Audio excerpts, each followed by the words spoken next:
அடிப்படையில் இந்த விஷயம் ஒரு ஜாதி ஆணவ படுகொலையோ ஒரு ஒடுக்குமுறை நடக்கும் பொழுது நம்ம என்ன பண்ணணும்னாக்கா ஜாதி மறுப்பாளர்களாக இருக்கக்கூடிய பிசி எம்பிசியில் இருக்கக்கூடியவர்கள் முதல்ல வந்து வாய்ஸ் அவுட் பண்ணணும். இதுக்கு இது வந்து என்னுடைய சாதியின் பெயரை சொல்லி இந்த சம்பவம் நடந்திருக்கு, நான் இந்த சாதியில் பிறந்திருக்கேன், ஆனால் நான் இதற்கு உடன்படவில்லை, இந்த ஆணவ படுகொலை என்னுடைய பெயரை சொல்லியும் நடத்தப்பட்டிருக்கிறது, நான் பிறந்த சாதியின் பெயரை சொல்லியும் நடத்தப்பட்டிருக்கிறது, எனக்கு அதில் சம்பந்தம் இல்லை, எனக்கு அது உடன்பாடு இல்லை, இது காட்டுமிராண்டித்தனம், இதை நான் ஒருபோதும் ஆதரிக்கவில்லை, அனைவரும் இங்கு சமம் அப்படிங்கிறத ஒவ்வொரு பிசி எம்பிசியில் பிறந்தவங்களும் வாய்ஸ் அவுட் பண்ணணும்.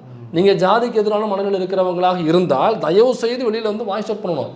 ஏங்க நான் வந்து இதை நான் ஆதரிக்கலைங்க, ஆனால் இது நான் பேச மாட்டேங்க அப்படின்னு நம்ம உட்காந்துருக்கூடாது. அது யாருக்கு தெரியுமா சாதகமாக அமையும்?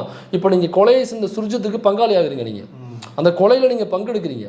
ஸோ நீங்கள் சொன்ன மாதிரி இந்த ஒரு கோடி பேர் ஒரு ஜாதியில் இருக்கான்னா அந்த 1 கோடி ஜாதி பேரை சொல்லி தான் அவங்க கொலை பண்ணுறான். ஆமாம், அந்த ஜாதியினுடைய பெருமைக்காக தான்